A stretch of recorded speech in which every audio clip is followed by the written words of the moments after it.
आकाशवाणी गोरखपुर से प्रादेशिक समाचार।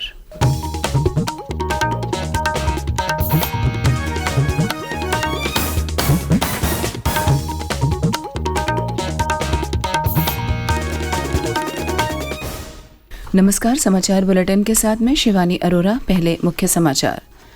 प्रदेश विधानमंडल का मानसून सत्र हुआ शुरू। दोनों सदनों में पहले दिन की कार्यवाही हंगामेदार रही। विपक्षी दलों ने महंगाई, बेरोजगारी सहित अन्य मुद्दों पर सदन में की नारेबाजी। मुख्यमंत्री योगी आदित्यनाथ ने विपक्षी दलों से सदन की कार्यवाही के सुचारू संचालन में सहयोग की अपील की। कहा, जनहित के मुद्दों पर चर्चा को तैयार है सरकार। राज्य में सघन टीकाकरण अभियान मिशन इंद्रधनुष का पहला चरण शुरू। टीकाकरण से छूट गए 0 से 5 वर्ष तक के बच्चों और गर्भवती महिलाओं को लगाए जाएंगे जरूरी टीके। और सावन में रिकॉर्ड संख्या में वाराणसी पहुंच रहे हैं श्रद्धालु। इस माह अब तक 88 लाख लोगों ने किया काशी विश्वनाथ धाम में दर्शन पूजन। अब समाचार विस्तार से। प्रदेश विधानमंडल का मानसून सत्र कल से शुरू हो गया। विधानसभा के पहले दिन की कार्यवाही हंगामेदार रही। सुबह 11 बजे सदन की कार्यवाही शुरू होते ही समाजवादी पार्टी और राष्ट्रीय लोकदल सहित विपक्षी दलों के सदस्यों ने मणिपुर हिंसा मामले पर चर्चा की मांग करते हुए जोरदार नारेबाजी की। विधानसभा में नेता प्रतिपक्ष अखिलेश यादव ने सरकार से मणिपुर हिंसा मामले पर निंदा प्रस्ताव पारित करने की मांग की। विधानसभा अध्यक्ष सतीश महाना द्वारा इसकी अनुमति न दिए जाने पर विपक्षी दलों के सदस्य नारेबाजी करते हुए वेल में आ गए। विपक्षी सदस्य हाथों में तख्तियां लिए महंगाई, बेरोजगारी सहित अन्य मुद्दों पर चर्चा की मांग को लेकर शोर शराबा करते रहे। विधानसभा अध्यक्ष सतीश महाना ने विपक्षी दलों की मणिपुर हिंसा मामले पर चर्चा की मांग पर कहा कि प्रदेश के सदन में दूसरे राज्यों की घटनाओं की चर्चा करने की न तो परंपरा है न ही कोई नियम। प्रश्नकाल के दौरान भी विपक्षी दलों के सदस्यों ने जमकर नारेबाजी की। संसदीय कार्य मंत्री सुरेश खन्ना ने विपक्ष पर सदन न चलने देने का आरोप लगाया। सदन की कार्यवाही दिन में 2 बार स्थगित करनी पड़ी। इस बीच 13 विधेयक सदन के पटल पर रखे गए। विधानसभा अध्यक्ष ने कहा कि कार्य मंत्रणा की बैठक में तय एजेंडा के तहत ही सदन की कार्यवाही संचालित होगी। विधानसभा अध्यक्ष के बार बार कहने के बाद भी हंगामा जारी रहा, जिसकी वजह से सदन की कार्यवाही दिन भर के लिए स्थगित कर दी गई। इससे पहले सदन में दिवंगत सदस्यों को श्रद्धांजलि अर्पित की गई। उधर विधान परिषद में प्रश्न प्रहर शुरू होते ही समाजवादी पार्टी के सदस्यों ने राज्य में महिलाओं के उत्पीड़न का मामला उठाया और मणिपुर हिंसा पर निंदा प्रस्ताव पास किए जाने की मांग की।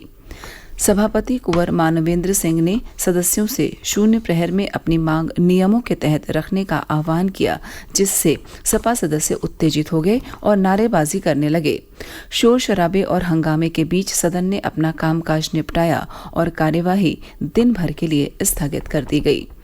इससे पहले परिषद के दिवंगत सदस्य सुभाष चंद्र माहेश्वरी को श्रद्धांजलि अर्पित की गई। विधानमंडल की कार्यवाही शुरू होने से पहले मुख्यमंत्री योगी आदित्यनाथ ने कल लखनऊ में संवाददाताओं को संबोधित करते हुए कहा कि सरकार मानसून सत्र के दौरान जनहित के मुद्दों पर सदन में चर्चा को तैयार है। उन्होंने कहा कि सभी जनप्रतिनिधियों की प्रतिबद्धता प्रदेश की 25 करोड़ जनता के प्रति होनी चाहिए। श्री योगी ने विपक्षी दलों से सदन की कार्यवाही को सुचारू ढंग से संचालित करने में सहयोग की अपील की। मुख्यमंत्री ने कहा कि सरकार विपक्ष के सभी सवालों का जवाब देने के लिए तैयार है। बीमारू राज्य की श्रेणी से उत्तर प्रदेश उभर करके देश की अग्रणी अर्थव्यवस्था बनने की ओर तेजी के साथ आगे बढ़ा है। स्वाभाविक रूप से उत्तर प्रदेश की 25 करोड़ जनता के प्रति हम सब की प्रतिबद्धता होनी चाहिए और डबल इंजन की सरकार उन्हीं प्रतिबद्धताओं के साथ अपने आप को जोड़ते हुए पूरी प्रतिबद्धता के साथ कार्य कर रही है। इन मुद्दों पर चर्चा को तैयार है। वर्तमान में प्रदेश के अंदर पश्चिम के कुछ जनपदों में जहां बाढ़ के प्रकोप से वहां की जनता एक बार प्रभावित हुई है, वहीं प्रदेश के 40 से अधिक जनपद ऐसे हैं जहां पे सूखे की समस्या एक चैलेंज के रूप में हमारे सामने है। हमने आह्वान किया है कि अगर माननीय अध्यक्ष जी इस पे अनुमति देंगे और विपक्ष के माननीय सांसद, माननीय विधायकगण इसमें सहमत होंगे तो सदन में हम इस महत्वपूर्ण मुद्दे पर बाढ़ और सूखे की समस्या और इसके समाधान के मुद्दे पर चर्चा करने को तैयार है। मुझे पूरा विश्वास है कि माननीय सदस्य आम जनमानस की भावनाओं को ध्यान में रख करके सदन को एक स्वस्थ चर्चा परिचर्चा का केंद्र बनाएंगे और एक सार्थक चर्चा के माध्यम से विधायिका को और पुष्ट करने का कार्य करेंगे। प्रादेशिक समाचार आप आकाशवाणी गोरखपुर से सुन रहे हैं। यह समाचार बुलेटिन हमारे YouTube channel AIR news Gorakhpur और ट्विटर हैंडल AIR न्यूज_GKP पर भी उपलब्ध है। प्रदेश के सभी जिलों में कल सघन टीकाकरण अभियान मिशन इंद्रधनुष के पहले चरण की शुरुआत हुई। यह चरण 12 अगस्त तक चलेगा, जबकि दूसरा चरण 11 से 16 सितंबर तक और तीसरा चरण 9 अक्टूबर से 14 अक्टूबर तक संचालित होगा। प्रदेश में राष्ट्रीय स्वास्थ्य मिशन की निदेशक डॉक्टर पिंकी जोवल ने कहा कि इस अभियान के तहत 0 से 5 वर्ष तक के बच्चों और गर्भवती महिलाओं का सभी 6 कार्य दिवसों में टीकाकरण किया जाएगा।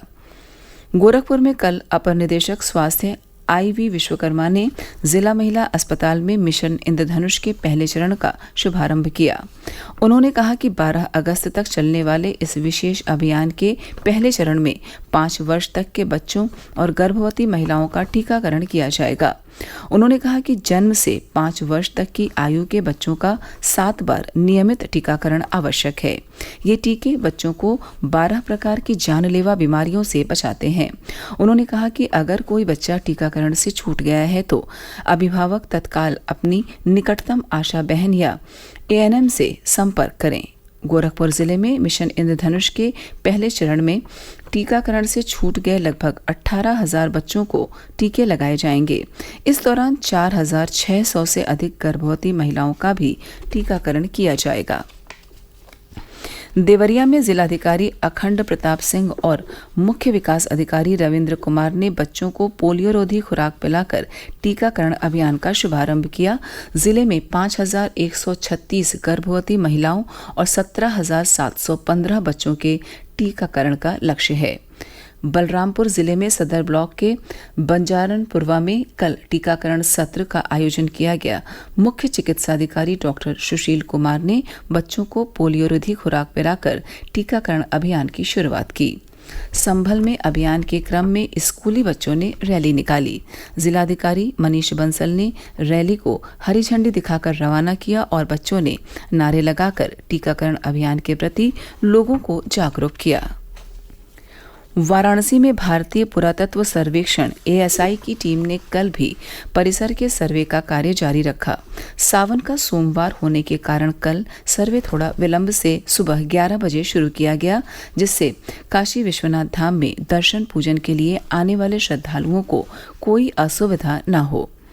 ASI के 40 से अधिक सदस्यों का दल 5 हिस्सों में बंटकर सर्वेक्षण का कार्य पूरा कर रहा है। कल परिसर के गुंबदों, मीनारों सहित अन्य स्थानों का सर्वे किया गया।